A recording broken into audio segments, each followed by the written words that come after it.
basically you're taking your life in your hands if you want to do away with the Fed. Could it be done? I wouldn't rule it out entirely. How hard? Very hard to impossible. But nonetheless, I would have to add, Dave, that if anyone's got the guts to try it, do it, or has planned it out to a level where he's protected, it would be Trump, in my view.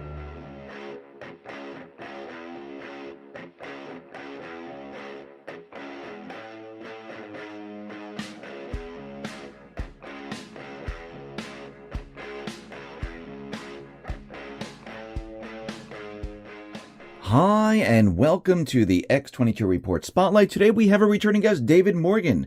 David is a precious metal aficionado armed with degrees in finance and economics, as well as engineering. David has appeared on CNBC, Fox, and others. He's the creator and owner of the Morgan Report. You can see all his work on themorganreport.com or check him out on YouTube. His YouTube channel is the Morgan Report. I'll be putting all the links at the bottom of this video. David, welcome back to the X22 Report Spotlight. Well, thank you, Dave. It's great to be back. Hey, thanks for being here. And I wanted to start off with the economy here. And we're looking at a debt level problem right now. And when we look around the globe, the entire world is just engulfed in this huge amount of debt. How big of a problem is the debt problem right now? Well, it's astronomical. I mean, it's very, very concerning, and yet it's as if, like Jim Sinclair says, extend and pretend. Extend the problem and pretend there's nothing wrong. I mean, this drunken Miller, who's extremely well-respected, well-known, and manages a great deal of money, is basically, sold everything and moved it in the bond market. And that's probably a smart move on a temporary basis because the Fed does lower interest rates from this point. Bond prices go up when interest rates go down, so he will make money. But that doesn't solve anything. You really have to look at the physical economy. Are you better off today than you were yesterday, than you were a year ago or 2 years ago or 10 years ago? And the answer is no. I mean, there's certain cases with individuals they may be, but on the aggregate, on the whole, no. The actual labor participation rate is going down. The real wages are going down. The amount of people that can afford housing is going down. So there's so many things that are in the economy that you can look at objectively and look at the truth and determine that economic conditions are deteriorating all the time. And yet the mainstream financial press is always talking about these high numbers in the stock market, and look at the bonds, look at, the Fed's doing the right thing or they're not doing the right thing, and all this real nonsense, because we are getting the contraction in the economy. And Dave, I just go one step further. I was thinking about this last night pre-interview, but we're looking similar to what we saw in the 30s. In the 30s, you had the Smoot-Hartley Act. You started seeing this protectionism. You started seeing, me first, look after our own, financial situation and that type of thing, which is similar to what's going on with this, Trump trade war, more of that kind of rhetoric. And certainly it's affecting the financial markets. The stock market is definitely in a correction right now. And the bond market is kind of doing its own thing, but there's not enough room in the yield curve to really stimulate the economy. Sure, they can cut interest rates by 75 basis points or whatever, and that percentage-wise is huge because we're at such low interest rates. But will it do anything? And the answer is absolutely not. It will make bond investors richer because, as I said, yields going down, interest rates going down, bond prices go up. But does it produce any good to the economy? Does it make the physical economy any better? And the answer, absolutely not. I think we're getting near the end of the road, Dave. So why do you think Trump continually is out there and he contradicts the Fed, saying, listen, we really need a rate cut.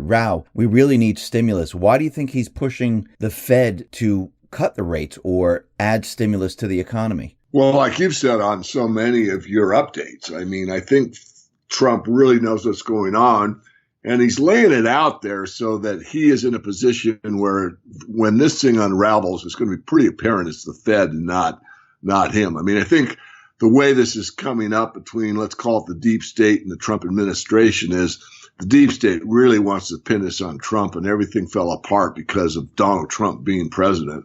And Trump is smart enough, or at least doing many things to make sure that at least the savvy people understand it's not him. It's what the Fed is doing. So I agree with you on that. I think that's why.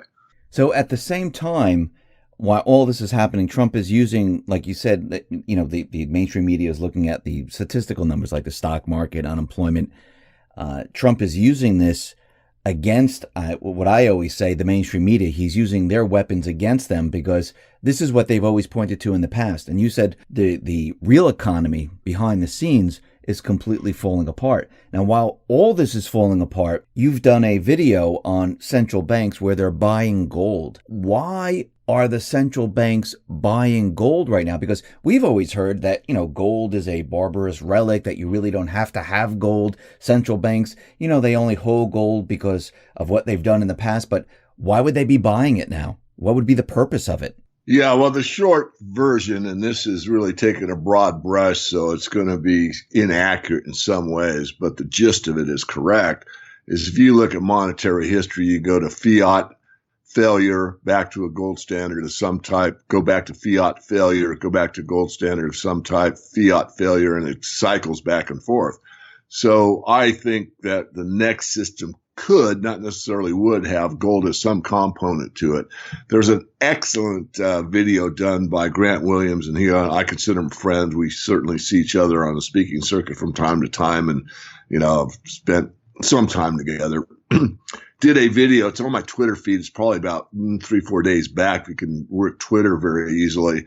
But he did a video on the gold standard, and it is very succinct and very enlightening.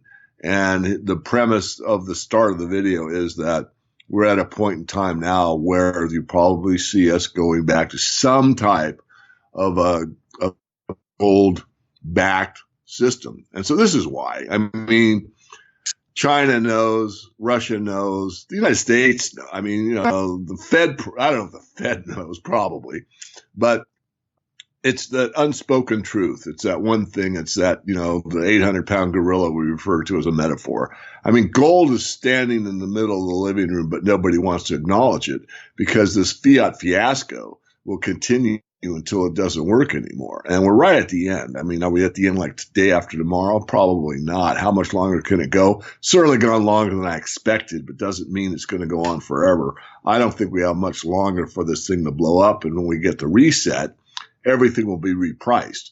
Gold will be repriced. Equities will be repriced. Real estate will be repriced. Automobiles will be repriced. Raw land, oil, you name it. So what's going to happen is when we get down to a failure of the system, then we're going to have to look at what is done with the credit markets, which means almost everything that's based us alone, which would be primarily real estate, the auto sector, student loans, et cetera. It's going to be in terrible shape.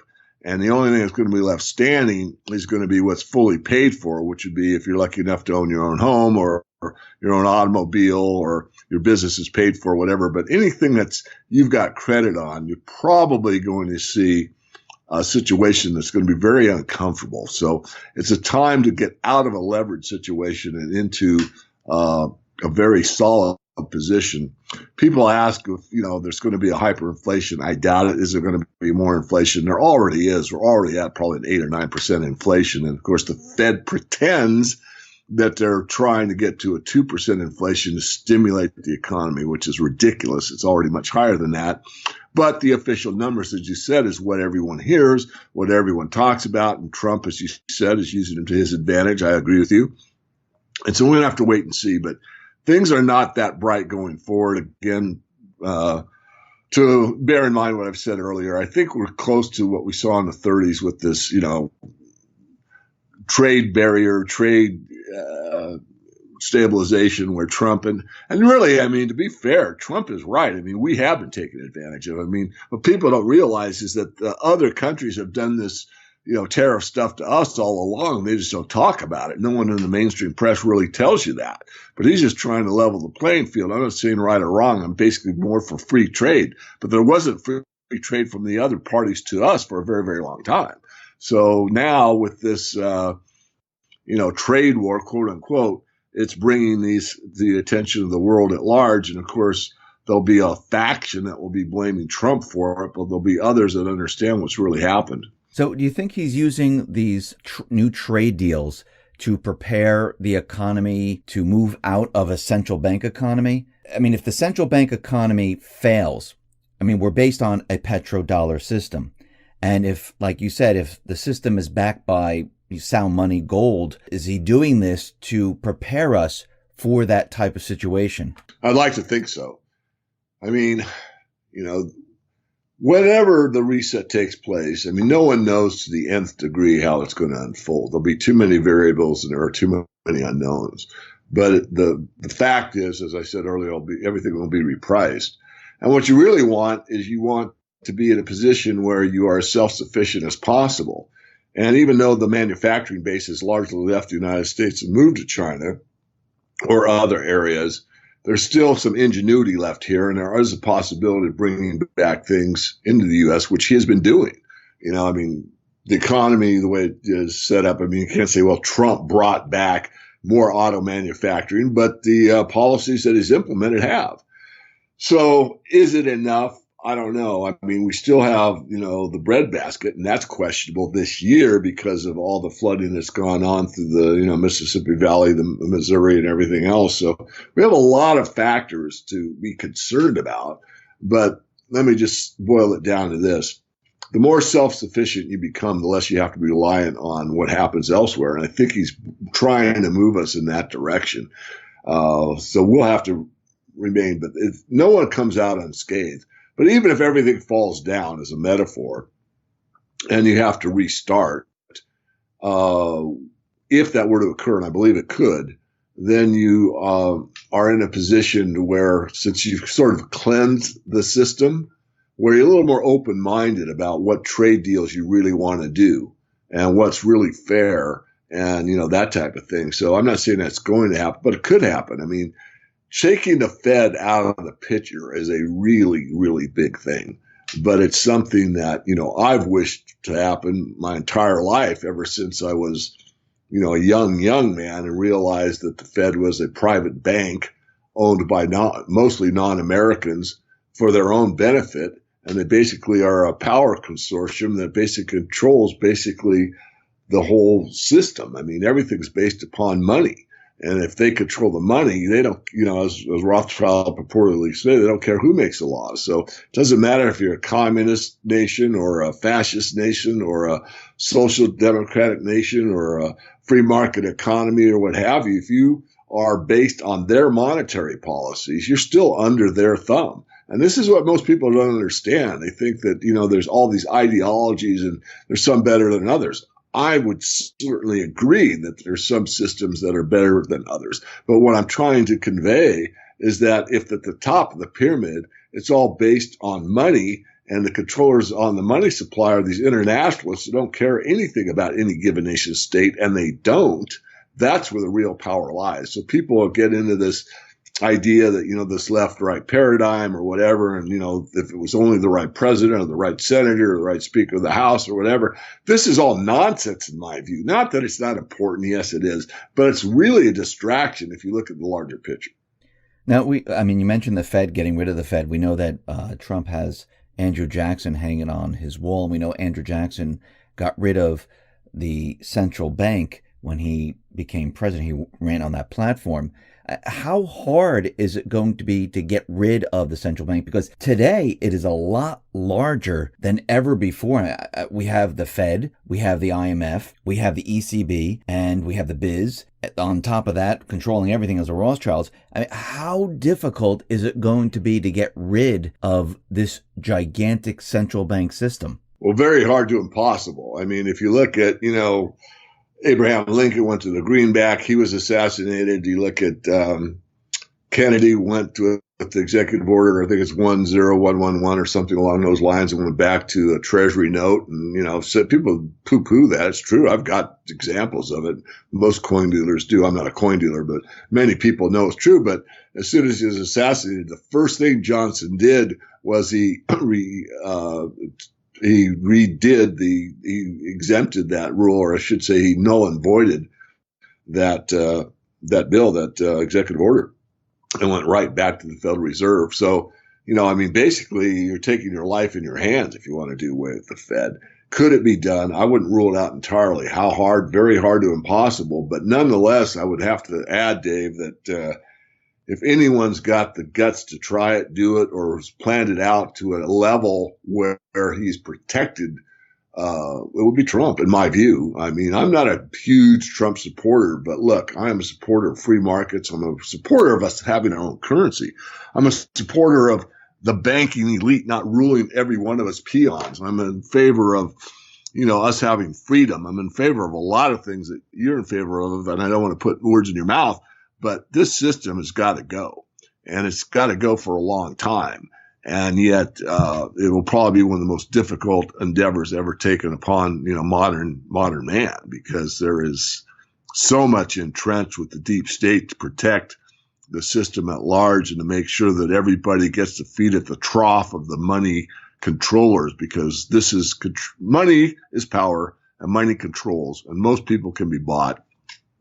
And this is how the system is set up. And for that to be overturned and get to a system where there's really equity in the markets, where people, and equity is used for stocks, but where there's equality or a chance of equality in the markets, where people have the ideal or the ideology that, equal opportunity under the law, as this country was founded upon, if that were to return and no one really got hurt badly, meaning that, no one got assassinated and it actually was enacted and people got used to it and understood that we're, printing our own money and that it's not held by these elites, that would be, I'll tell you, that would be like my life's dream. That would be my mission statement coming to fruition. I mean, I'm just one guy with a microphone that does investment conferences and writes on these topics, but I certainly don't expect me to have any real power, but that doesn't exempt me from telling the truth as often as possible.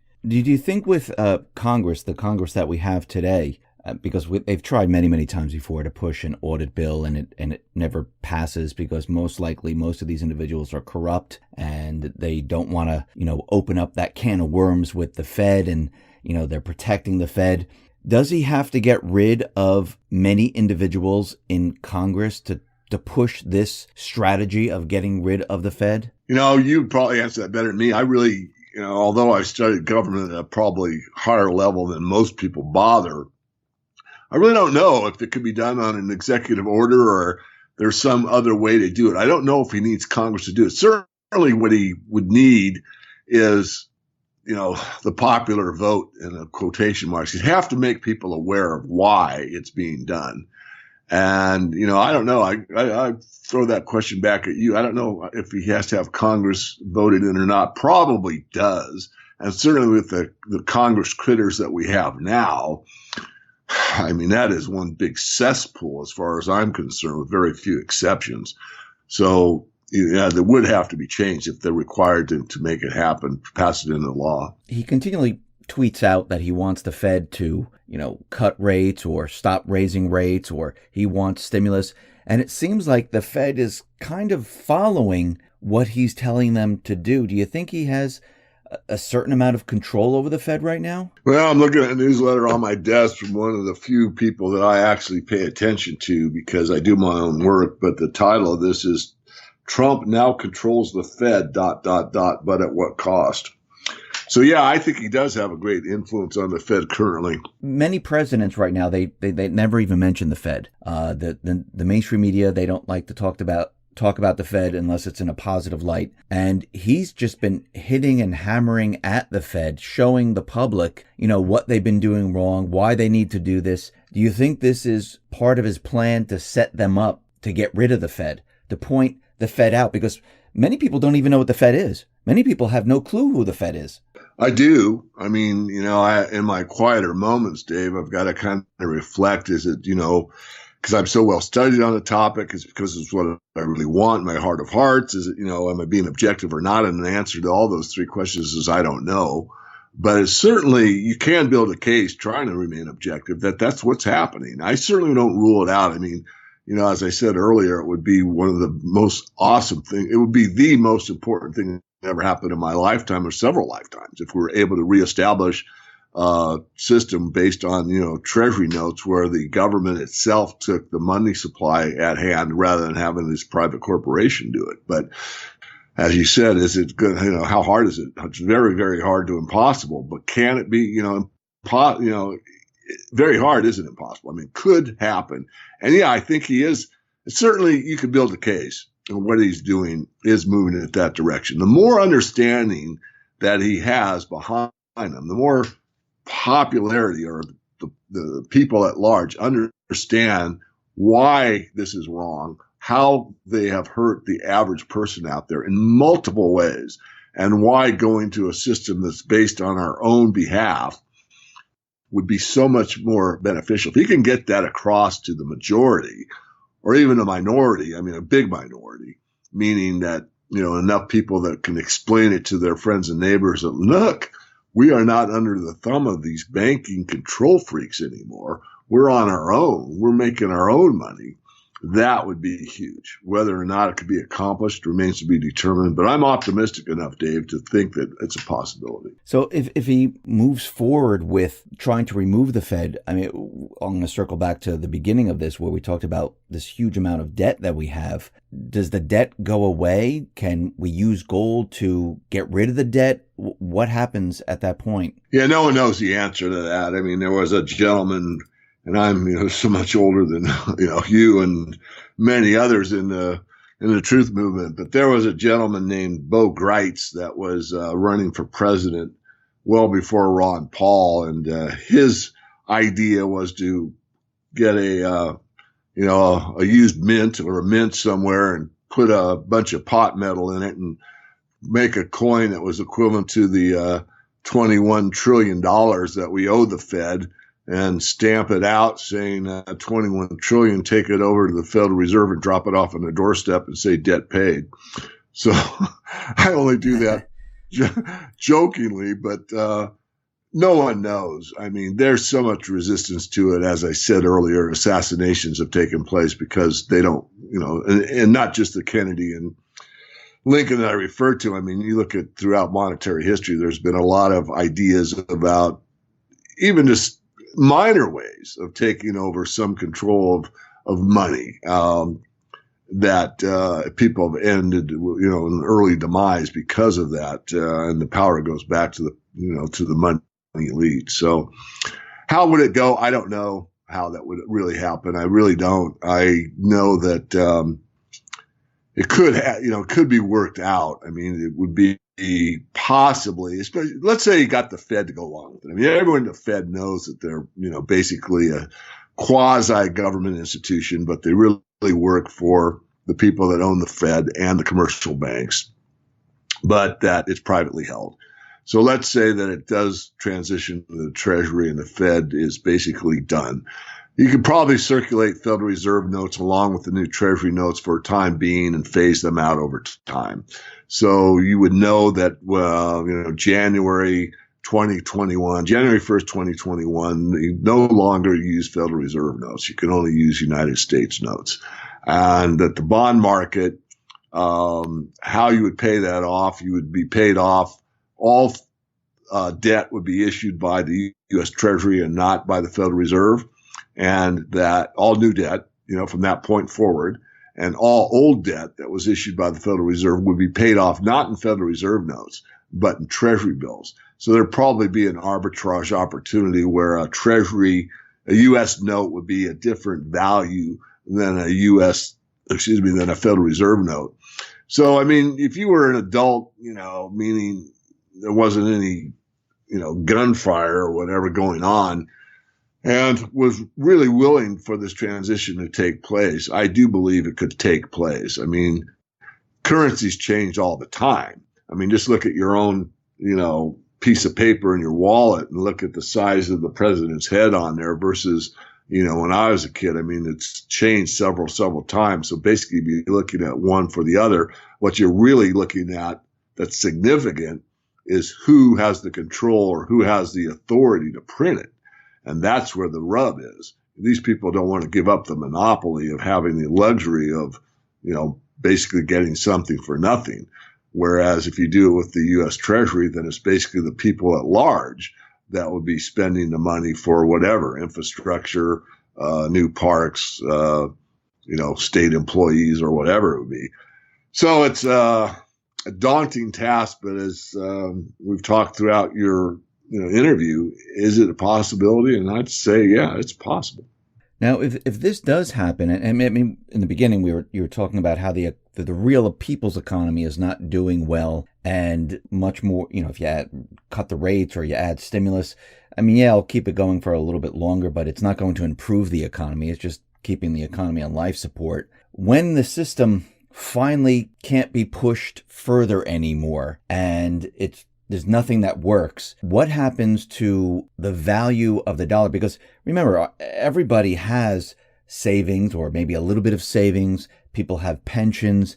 People have everything denominated in Federal Reserve notes. Will we be able to go from the Federal Reserve note and hopefully keep everyone's wealth intact? Or is the wealth of the population going to drop as we move into a new system?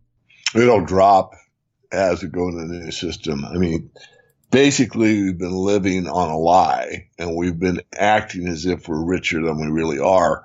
And an adjustment will have to be made, and that's the reset. So the price of money, which is interest rates, will change, and the value will change. So you'll be in a situation now. Gold may exempt you to some degree from that, because the financial markets may make a new determination on what its value is. So if you have precious metals, there could be a strong argument made that you'll be financially protected to some degree. But the value of the dollar, be it the old one or the new one, will have different purchasing power than it does now. And it's just, it's one of those things that's really unavoidable. I mean, once this house of cards does come down, there'll be, the overused word reset, but everything will be repriced. So when you say reprice, what do you mean, like everything? Like you mentioned before, like automobiles and other things will be repriced. What do you mean by that? I mean that the value of what your pension is, what it buys, will be different from that day forward. And it'll probably be less valuable than it is now. And so you're going to have to learn how to get by on less. But over the longer term, you will have a better economy because it can rebuild. It'll be on a basis of actual productive physical economy. And so housing prices will be at a level where most people that work for a living will be able to afford a house. In fact, it could get so good where a one income earner could afford a house like it used to be in the 50s and the 60s and that type of thing. But that will be the result of the reset over a longer time frame. The immediate result of the reset will be a lot of hardship, a lot of gnashing of teeth, and a lot of groaning, because it'll be such a shock to realize that, that U.S. dollar that you have is not as worth as much as you think it is. Here's what it's really worth. It's been repriced. And that will be a big shock for most people. Almost everyone. I'm assuming silver and gold then will be repriced, because today we know, we've been talking about this for quite a while. We know it's manipulated. So going forward, if everything else is repriced, then gold and silver will be repriced. And those people holding silver or gold, or central banks holding gold, they're going to make out in the end. Probably. That's the most likely case. It's been proven throughout history. Going back to Grant Williams, and I'm not trying to push this too hard, but it is a video worth watching. I think it's only about 10 minutes long on the gold standard and what it looks like throughout history and why it's important, and why, you've got a 6,000-year history of something that's been money and continues to be money, and every other fiat's failed. This is something that's a very simple concept for most people to understand, but yet, as you said, the mainstream, it's like, barbarous relic. What do we need it? It's a pet rock, and on it goes. Yet, if you look at what they say, that's what they say. But you look at what they do, there's the largest purchaser of gold by central banks last year than there had been the previous 6 years. So they're buying gold, and they know why they're buying gold, but they don't let the public realize that they're buying gold. Yeah, and they're purchasing gold for a specific reason. That's why Russia and China and many other countries have been purchasing gold.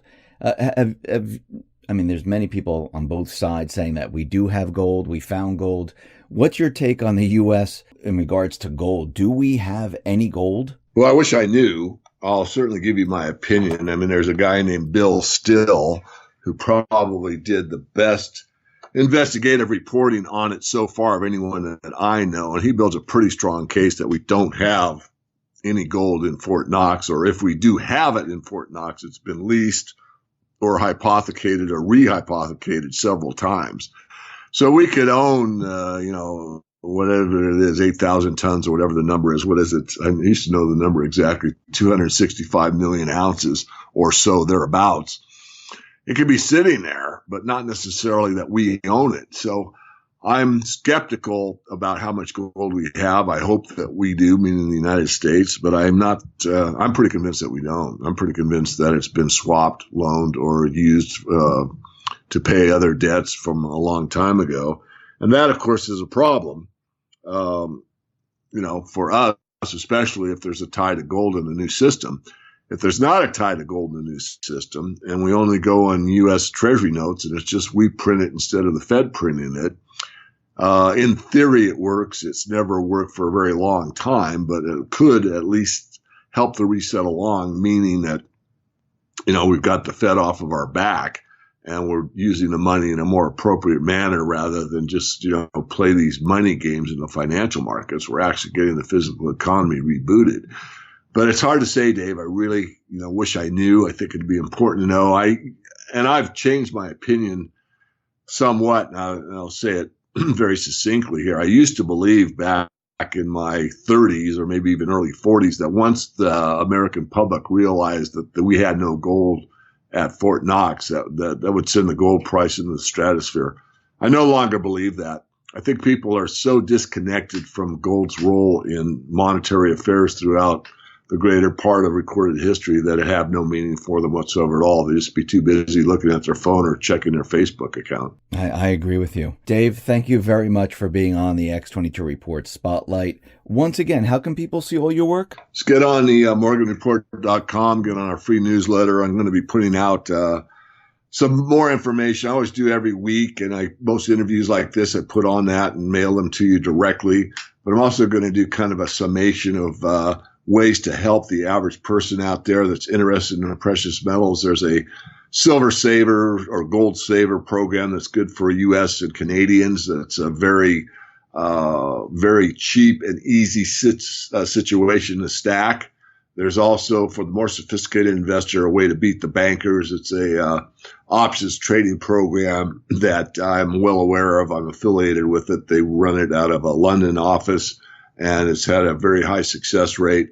And also, I'll link to the newest report I've been writing for about 6 months called Coming Energy Boom. I'll give a link to the free webinar on that. So look for that. Sign up. Do give some advertising on that list from time to time. We don't give them your email. We just let them use our list. So your email is protected, but we do give offers from coin dealers I know and trust from time to time. And occasionally there'll be another newsletter writer that'll be vying for your business. You'd be better off buying mine, but nonetheless, I do let them, if they're friends of mine and they have a good product, I usually let them go ahead and make an offer from time to time. If that upsets you, just ignore it. Just delete it. Just go wait for the next email. That's usually be an interview like this, the weekly perspective, or some information that's definitely going to be beneficial to you.